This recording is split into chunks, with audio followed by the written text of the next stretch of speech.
Dikinizdi bayağı, bahçedi ayılayağı. İşke barattı, güç alıp yaştık bayağı, bayağı.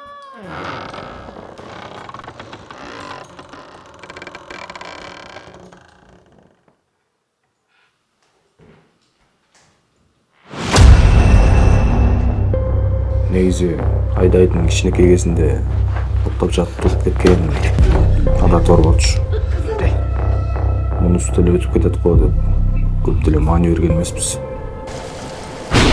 Кызыңыздар качантан бери ушинтип ооруп баштады? Башынан эле айтып берсеңиз. Апа, бул үйдө негизи ким жашачу эле? Bir nerseni unut жардам бергизчи.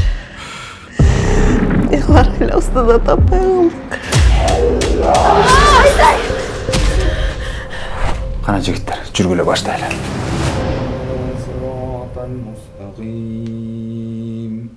صراط الذين أنعمت عليهم غير المغضوب عليهم ولا الضالين.